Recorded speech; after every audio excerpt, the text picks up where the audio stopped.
Hi, I'm Maya. 2 weeks ago, my sister screamed at me in front of our parents, "You've ruined our lives?" And they nodded like it was true. I didn't yell. I didn't cry.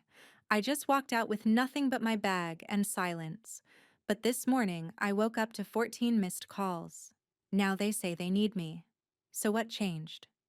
Before we dive in, what time are you listening to this and where from? Drop a comment because maybe you've been erased too, until they realized they needed the one they discarded. It was already dark outside, but the air inside the house felt even heavier. My sister Chloe sat perfectly perched on the edge of the family's oversized cream sectional, her ring light glowing like a halo around her. She was finishing a live stream something about hitting 50,000 followers on social media. My parents sat nearby, nodding along like she'd just gotten her PhD. I stood in the doorway between the kitchen and the living room, clutching a chipped mug of tea I'd reheated twice. My name hadn't been mentioned once in the past hour. That wasn't surprising. I had become an expert at blending into the background. Sometimes I wondered if the walls noticed me more than they did. The house smelled of lemon furniture polish and the faint trace of Mom's lavender candles scents that once meant home, but now felt like a museum of what we used to be. Dad's reading glasses perched on his nose as he scrolled through his tablet, occasionally glancing up to beam at Chloe.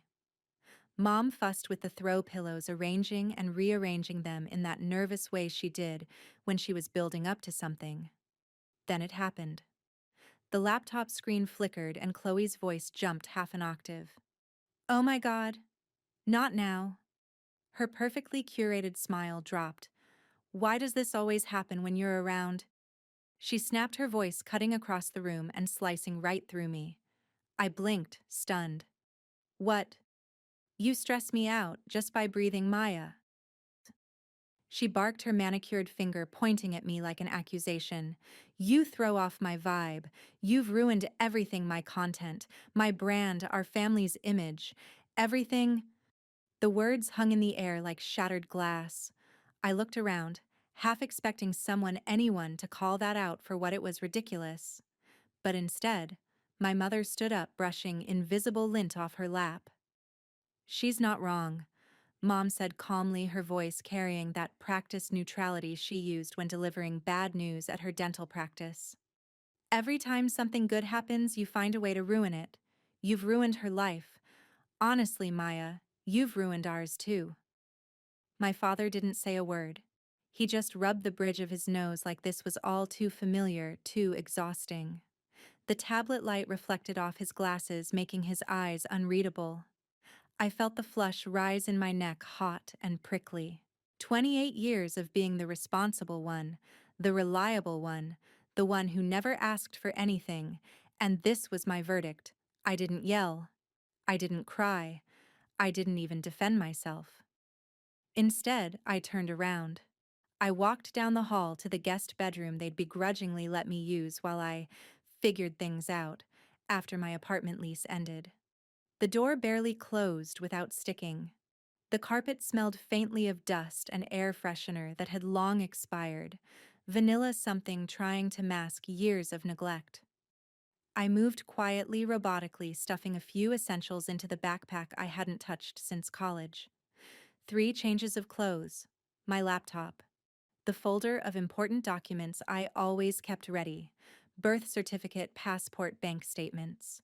I didn't pack anything sentimental. No framed photos, no cards, no letters. I'd stopped collecting those years ago when I realized no one kept mine. My hands moved with practiced efficiency, folding each item precisely. The room felt smaller with each thing I packed, like the walls were eager to erase any sign I'd been there. On the nightstand sat a birthday card I'd bought for Mom last month, but never gave her another gesture that would have gone unnoticed anyway. 15 minutes later, I was out the door. No one asked where I was going. No one asked if I'd be back. The street was quiet, the kind of silence that follows the kind of fight where words hit harder than fists. October wind whipped through the maple trees lining our suburban Denver neighborhood, sending leaves skittering across the pavement like nervous creatures. I walked 2 blocks to the gas station with the humming fluorescent lights. my breath forming small clouds in the cold air. I bought a granola bar and a bottle of water mostly out of habit, not hunger. My stomach sat like a clenched fist too tight for food. I asked the clerk if the bus was still running. Last one's in 8 minutes if he's on time. He wasn't, but I waited anyway, sitting on the cold metal bench with my hands shoved in my coat pockets and my backpack between my legs like a life raft. When the bus did show, I climbed on and didn't look back. The ride into downtown felt longer than it was. I kept my head down watching the city lights blur past like smudged paint. No one made eye contact. It was almost a comfort, the anonymity of public transportation, where everyone was wrapped in their own struggles. When we reached the end of the line, I got off and walked a few blocks to a small beige motel with flickering neon signage. The kind of place you only go if you've run out of better options or better people. The parking lot was mostly empty, just a few cars with out-of-state plates and one pickup truck with a cracked windshield. The man at the front desk didn't ask questions. He handed me a key with a number scratched off and rewritten in marker. Cash or card? He mumbled, eyes never leaving his reality show playing on a small TV behind him. I handed over my last $42 in cash. The room smelled like old cigarettes and cleaning fluid that didn't quite mask anything. I dropped my backpack near the foot of the bed and sat on the edge of the mattress. It creaked beneath me, loud in the quiet. I didn't undress. I didn't cry. I just stared at the water stain on the ceiling above me. It looked like a broken heart, or a burned-out star, depending on how you tilted your head. My phone sat face down on the nightstand. I hadn't heard a single buzz the entire time. No, where are you? No, come home. Nothing. And then it vibrated. Just once. I reached for it, half hopeful, half numb. A notification popped up. Reminder: unopened Mother's Day gift from Maya delivered 2 years ago. The silk scarf I'd special ordered from that boutique she loved. Wrapped in tissue paper with a handwritten note about how the pattern reminded me of the one she wore when I was little. She never opened it. They never opened me. The next morning, I was up before the sun finished rising. I counted what I had left: $270 and some change. No job I'd been between contracts, freelance graphic design work that barely covered expenses. No home. But something about last night made the math feel less like a countdown and more like a challenge. I walked toward downtown. My feet ached before I reached the corner, but I kept going. A little cafe near the bus depot opened early and had a small chalkboard sign out front: free Wi-Fi, coffee refills all day. That was all I needed. Inside, it smelled like burnt toast and floor cleaner. I ordered the smallest coffee on the menu, 1.75, and took the seat closest to the outlet. I pulled out my phone and logged into a few freelance platforms I had bookmarked but rarely used. My old profiles were still there, dusty but functional. One caught my eye: online tutoring. I'd helped Chloe through high school math years ago, back when she still acknowledged my existence. Back when she'd sprawl across my bed with her textbooks whining about algebra while I patiently explained each step. I updated my profile, specializing in SAT ACT prep math support study planning, patient reliable. Under About Me, I wrote, "I believe in showing up even when no one else does." By noon, I had applied to 16 listings. Parents desperate for help with test scores, students overwhelmed by college pressure. People I could understand in ways my own family never tried to understand me. Halfway through the 5th application, I paused. The words, "reliable, compassionate listener," stared back at me from the bio section. I remembered Grandma's voice. "You were always the one who listened."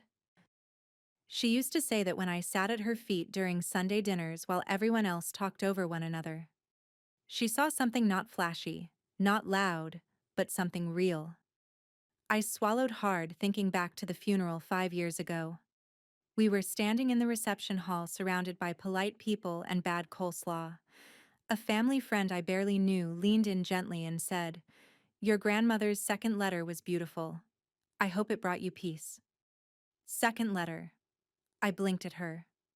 I only got one. Her face fell confused. Oh, I must have been mistaken. She said she wrote you another 8 months before she passed. I'm sure it got to you. It never did. And when I asked my mother about it 3 days after the funeral, still trying to give her the benefit of the doubt, she didn't even blink. Oh, it wasn't anything important. Just sweet old lady ramblings. Just sweet old lady ramblings. That letter had been erased like I had been. A pattern so long and subtle you don't notice it until you wake up one day and realize all your edges have been sanded down by people who said they loved you. I shook the memory off and refocused on my applications. A ping came in, one parent responded, then another. By the end of the week, I had 3 clients, 2 high schoolers, and 1 adult learner prepping for a GED. The library 2 blocks from the cafe allowed guests to borrow laptops for online sessions. I booked 2-hour slots every afternoon and used them like my life depended on it. Because it did. The pay wasn't much, but every dollar felt earned. And the students, they listened. They asked questions. They said, "Thank you." One girl named Riley said during our second session, "You're the only person who's explained this in a way that makes sense." It felt strange being seen by strangers in ways I'd never been seen at home. That evening, I returned to the motel and recorded my income on the back of the same receipt from when I checked in. I wrote down the tutoring hours, the payments I'd received through PayPal, and how much I could afford to spend next. 2 more nights. I looked around that tiny room. It smelled faintly of bleach and damp curtains, but it was mine for now. And that was enough. For the first time in years, I felt the slightest thread of pride uncoil in my chest. They never noticed what I was building, I said aloud to no one, because they never thought I could. It wasn't just bitterness. It was clarity, cold and clean. I lay down, still wearing my jeans, too wired to sleep. The motel buzzed with faint conversations through thin walls and the whir of a vending machine outside. Just as I was about to put my phone on silent, a post popped up on my feed. "Family is who shows up when it matters. Don't ever forget that." It was Chloe's caption. Her face gleamed next to our mother's, both holding glasses of something bubbly. But I barely registered the fake smiles before my eyes locked onto something behind them, a photo on the wall, the family portrait. But I wasn't in it. I stared at the photo, my thumb instinctively zooming in. My eyes locked on the familiar hallway wall, same textured beige, same soft shadow from the hallway lamp. But the frame was different. Gone was the old family portrait we took when I was 16, back when everyone still pretended I belonged. In its place, a glossy new photo, Chloe in the center, of course. Mom on one side, beaming in her cream cardigan. Dad stiff but smiling as if coached. Even the dog Bentley, the golden retriever they got after I moved out, sat proudly in front. It looked like a campaign ad for some Hallmark version of our family. Only I wasn't in it. Not a mention, not a trace. Just a clean, cheerful slice of life trimmed to remove the messy parts. I didn't cry. I thought maybe I would, but all I felt was a slow rising heat in my chest. Not sadness, not quite rage either. Something quieter, heavier. Like watching someone throw away a letter before reading it and realizing it was yours. I sat on the edge of the motel bed, the phone still glowing in my hand. A few years back, I might have told myself they probably just needed a smaller frame, or maybe they didn't realize I'd notice. But not this time. This wasn't an accident. It was official. I'd been erased.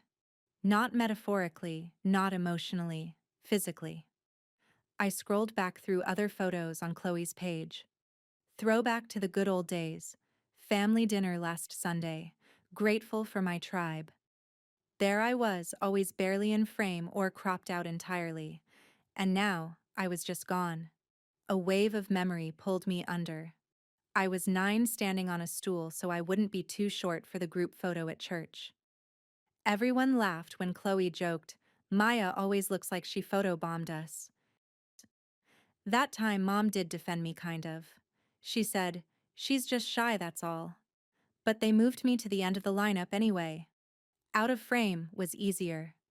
I blinked away the memory and reached for my laptop bag, needing to distract myself. I began organizing my tutoring inquiries, replying to students, filtering messages. It was busy work until I opened the spam folder. There it was, a subject line I nearly missed: Re-Family Podcast Opportunity. Sent by Chloe. I had been CC'd. My stomach clenched. I opened it. A short professional note to a PR rep pitching an episode featuring modern family dynamics through the lens of resilience and social media influence. And then, at the bottom, Chloe's addition. "Just FYI, I have a sister, but she's emotionally unstable and bitter about my success. We don't talk for a reason. I don't want her involved.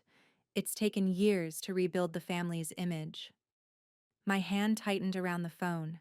I could hear ringing in my ears. I reread the line 3 times, each word louder than the last. Bitter. Unstable. Rebuild. I didn't cry.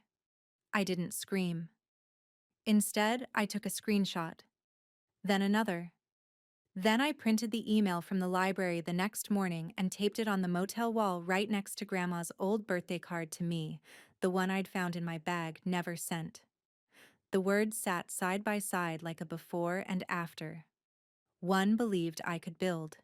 The other believed I didn't matter enough to be seen.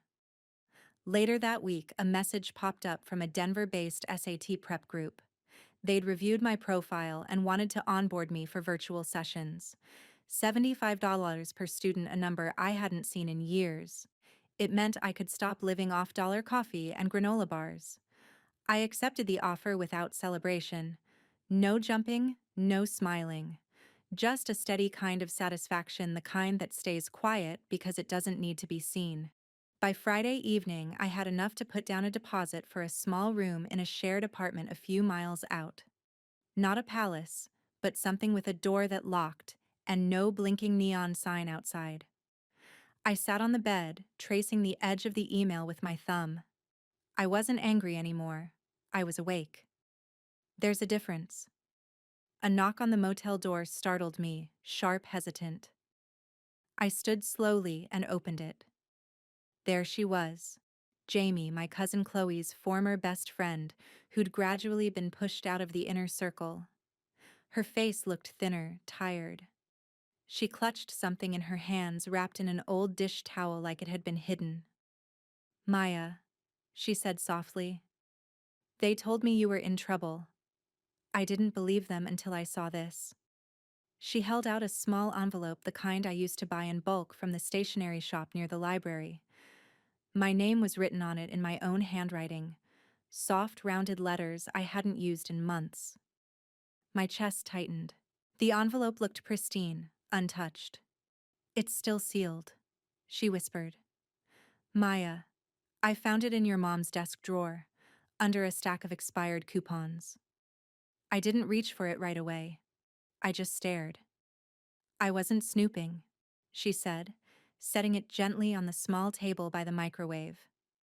"I was dropping off something for Chloe. Your mom had me waiting in the kitchen, and it was sitting there, like it meant nothing." I finally picked it up. The envelope hadn't been torn or wrinkled. It looked exactly like it did when I'd walked it to the mailbox last year, my mother's birthday.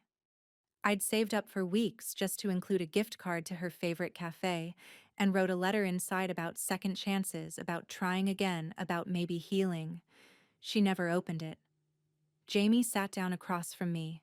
Her mouth opened like she wanted to say more but didn't. I slid a fingernail under the flap. The paper peeled back without resistance. I pulled out the card and the note unfolded the soft pink sheet. "Mom, if there's still space in your heart for me, I'd like to sit there again. Not asking for everything. Just a callback. I miss our Tuesday talks. I miss you. Love, Maya." I read it twice, then folded it back. I didn't say anything. I couldn't. Even the words I sent them didn't matter. Not enough to open. not even enough to throw away, just tucked under coupons and forgotten, like a scratch-off that didn't win. Jamie finally spoke. That wasn't all I found. She reached into her tote and slid a few printed pages across the table. Chloe's new coaching site, the Success Blueprint, or whatever she's calling it. I used to help you build stuff like this, remember? I'd know your work anywhere. I scanned the first page, then the next. My breath caught. She'd lifted it all. The intro text, the module structure I'd spent months refining, even my worksheets and graphics. The same layout, same color scheme, same everything. Only now it was under Chloe's name, her photos, her brand. She said you gave it to her, Jamie added quickly. I knew that was a lie. I laughed, one of those short, breathless sounds that die before they reach your throat. Even my headers, I muttered. Even the testimonial format. Jamie sat quietly while I took it in. A few hours later, she left, hugging me tightly before slipping out the door with tears in her eyes. The room was quiet again. I sat on the floor, my back against the cheap wood-paneled wall. No music, no TV, just the hum of the mini fridge and the occasional creak of pipes. Then came the buzz. The phone screen lit up. Missed call, Dad. Then another. And another.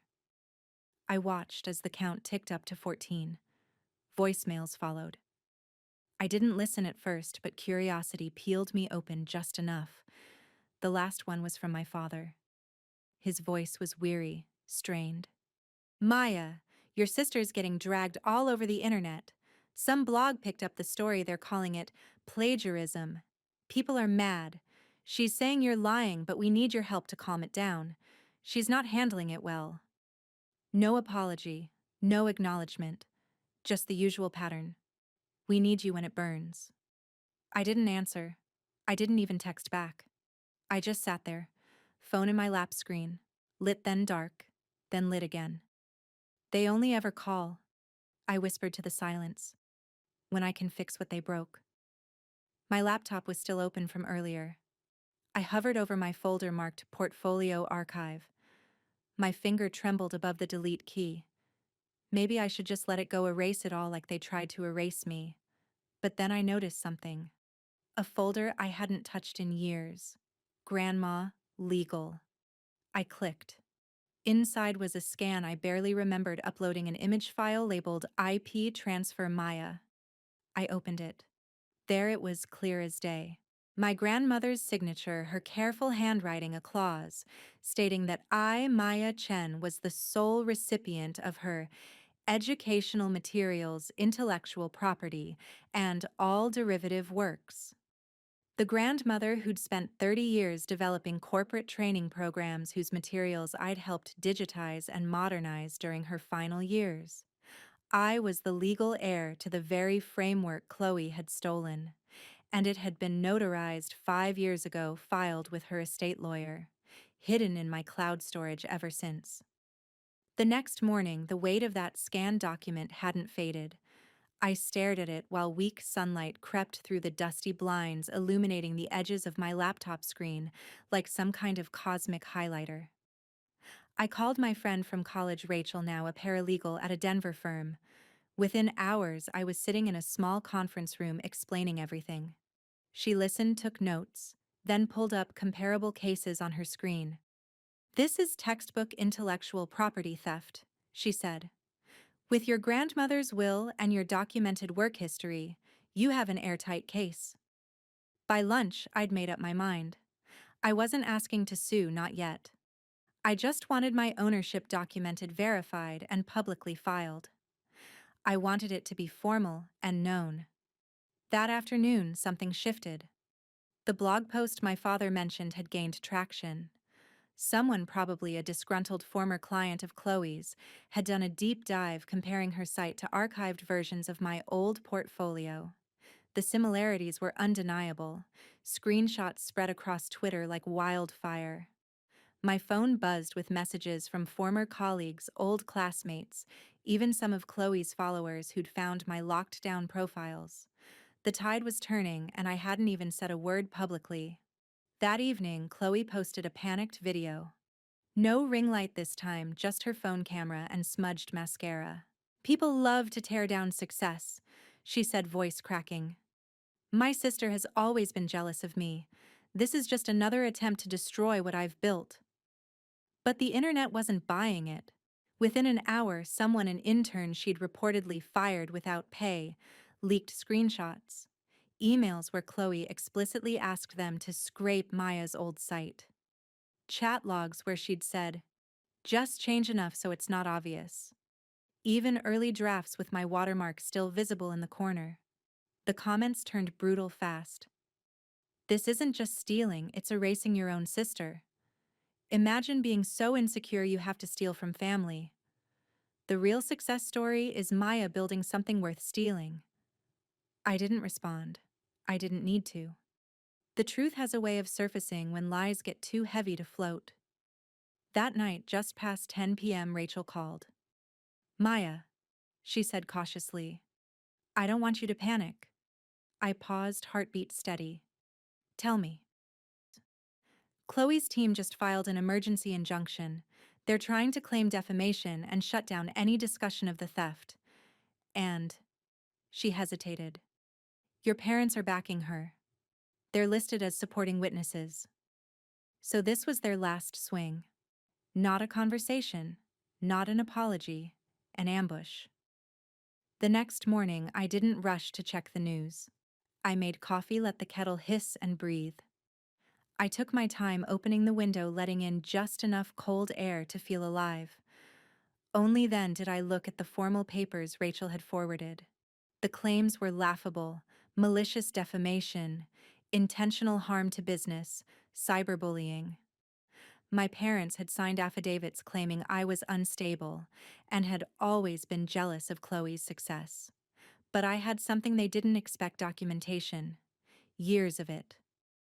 I spent the morning with Rachel building our counter case. Email threads where I'd sent Chloe my original materials to help with her business. Bank records showing I'd paid for the domain registration of her first site. Screenshots of her asking me to write just a few more modules because she was too overwhelmed. Even text messages where Mom had said, "You're so generous to help your sister like this." Then came the smoking gun, a recorded Zoom call from 2 years ago. I'd forgotten about it until I searched my cloud storage. In it, Chloe explicitly says, "I could never do this without you, Maya. Honestly, this is more your business than mine. I'm just the face." That afternoon, I finally broke my silence. Not with anger, not with accusations. I simply posted a video, no filters, no script, just me sitting in my small apartment with natural light from the window. "They say family is everything."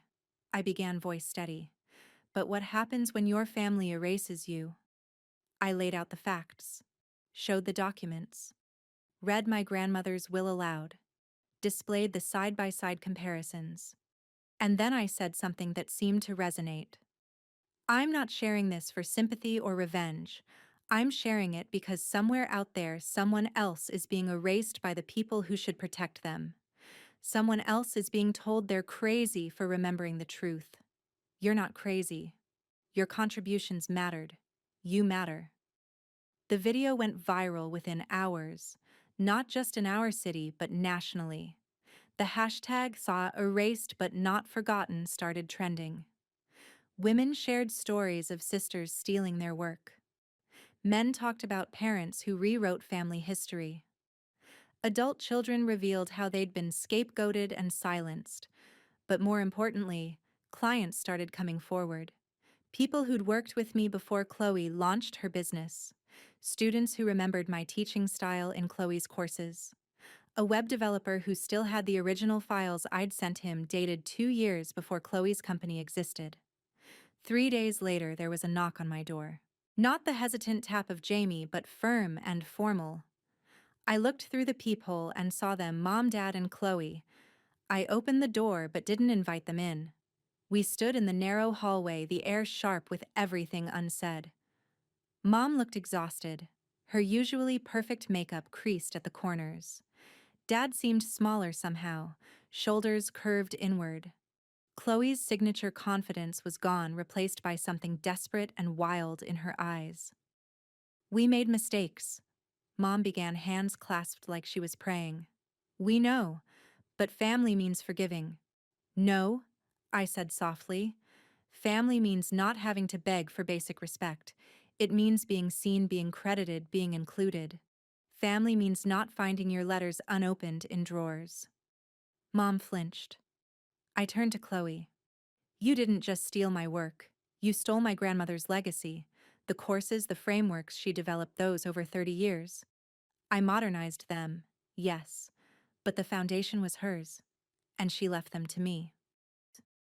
We can work this out, Dad said, speaking for the first time in years, it seemed. Without lawyers, without all this publicity. I almost laughed. The publicity only happened because you tried to bury me legally when I finally stood up for myself. You backed her lies in court documents. You called me unstable. That's not family. That's just people who share DNA. They left without another word. I didn't slam the door. I closed it quietly and turned the lock. 2 weeks later, the legal resolution was swift. Faced with overwhelming evidence, Chloe's team withdrew all claims. Her website went dark. Her social media accounts were flooded with refund demands. The coaching empire built on stolen foundations crumbled in days.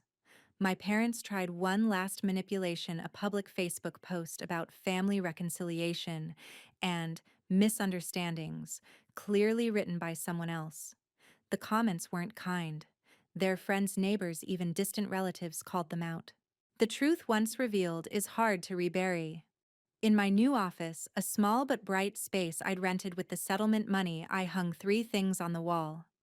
My grandmother's will, the screenshot of Chloe's email calling me unstable, and a printed comment from a follower. Your story gave me permission to stop apologizing for existing. The tutoring business had exploded into something bigger. Former students referred friends. Parents recommended me in Facebook groups. What started as survival had grown into purpose. I hired 2 other tutors, both women, who'd shared their own stories of being professionally erased by family members. 6 months later, I launched a scholarship fund in my grandmother's name.